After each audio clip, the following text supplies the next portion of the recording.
The wine glass exploded against the hardwood, red liquid spreading like blood beneath the dim chandelier. Sarah's laughter froze mid-breath.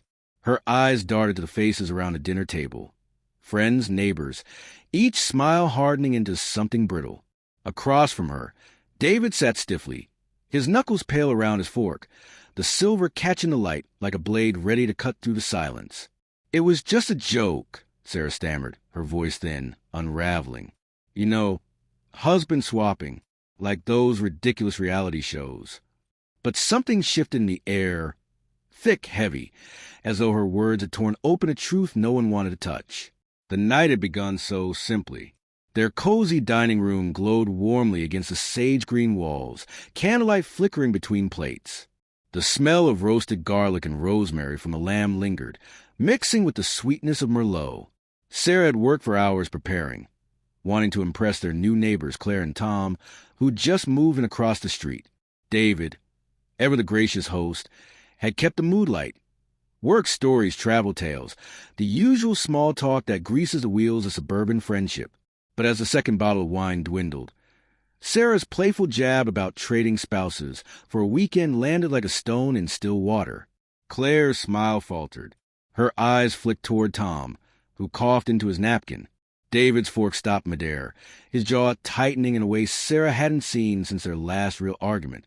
She tried to laugh it off, her heart pounding. "Come on, guys, it was a joke."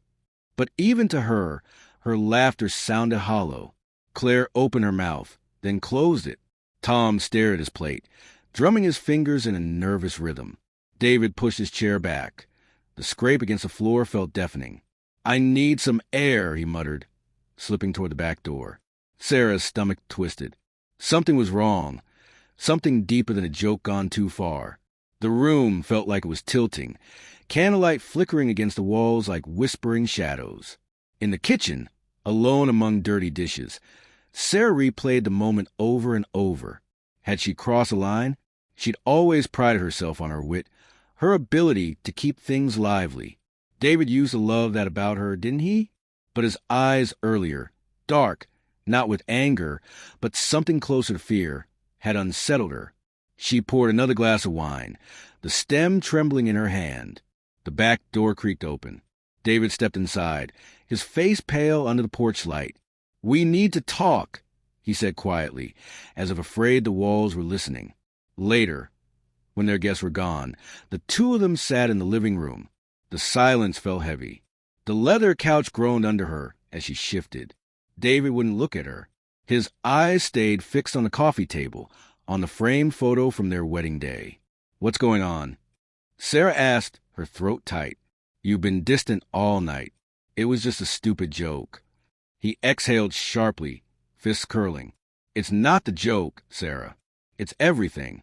Her pulse quickened, a chill creeping under her skin. "Everything? What do you mean?" He stood, pacing. His shadow stretched long across the rug. "I saw the way Tom looked at you, like he knows something." She frowned. "Knows what?" "David, you're not making sense." He stopped and turned toward her, eyes raw with something she couldn't name. "I saw you two last week at the coffee shop, laughing. You touched his arm. You didn't see me, but I saw you." His voice cracked. Sarah's heart sank like a stone. The memory hit her hard. She had seen Tom at the cafe, a coincidence while grabbing her morning coffee. They'd chatted briefly about the neighborhood. Nothing more. Maybe she'd touched his arm while talking, a harmless habit. But David's words twisted it into something ugly. "David, it was nothing," she said, her voice rising. "You're imagining things." But his eyes, filled with quiet accusation, made her chest ache with doubt. Was it jealousy? Or was there something else he wasn't saying? In the days that followed, the house became a minefield of silence. David drifted through rooms like a ghost, his quiet filled with unspoken suspicion. Sarah began to watch him, too. How long he lingered on his phone at night, the glow lighting his face in the dark. How he flinched when she touched him, as if her hands burned. She tried to mend the distance, his favorite dinners, movie nights, but her efforts echoed into nothing. The more she reached out, the further he withdrew, until she began to wonder if her doubts were their own form of betrayal. Then one night, Her phone buzzed on the nightstand. The room was dark, David asleep beside her. A message from Claire. "We need to talk. It's about Tom and David." Sarah's breath caught. Her fingers trembled as she typed back, "What's going on?" The reply came quickly, not over text. "Meet me tomorrow. The park. 10 a.m. Sarah lay awake till dawn, Claire's words burning in her mind.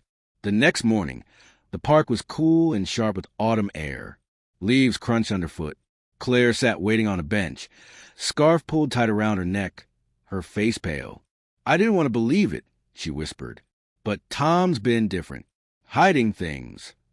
She pulled out her phone and showed Sarah a photo, a hotel receipt dated 2 months ago, a place neither of them had ever mentioned. Tom said it was a conference. Claire said, eyes wet, "I called his office. There was no conference." Sarah's thoughts spun. David's late nights, the client dinners, the locked phone. The puzzle pieces fell into place. "David was with him," Sarah whispered. The words tasted like ash. Claire nodded, tears spilling down her cheeks. "I think they've been meeting. Together." The word together hung heavy, impossible. Sarah's knees buckled. She sank onto the bench, the world blurring around her. Back home, she confronted him, her voice shaking. "Tell me the truth," she demanded, holding out the receipt Claire had shown her. "What were you doing with Tom?" David's expression collapsed, not with guilt, but with relief, as if a burden had finally snapped free. "It's not what you think," he said quietly. "We weren't cheating. Not like that." He sat heavily, hands trembling. "Tom's been helping me. I'm in trouble, Sarah. Debt. Bad investments. I didn't want you to find out." The confession hit like a wave, relief and betrayal crashing together. Not an affair, but another kind of secret, one that cut just as deep. "Why didn't you tell me?" she cried, tears streaking down her cheeks. "I'm your wife." David looked up, eyes hollow. "I was ashamed. I thought I could fix it." The truth sat between them, raw, jagged, impossible to ignore. And Sarah realized a real fracture hadn't started with her joke. It had been there long before in all the silences, the things left unsaid. As they sat amid the wreckage of their life, her heart ached with a bitter understanding. The betrayal wasn't only his. She had ignored the distance, the warning signs, the uneasy quiet, choosing comfort over confrontation. Now, with the glass shattered and the truth laid bare, she wondered if their marriage could ever be repaired, or if some pieces cut too deep to ever fit again.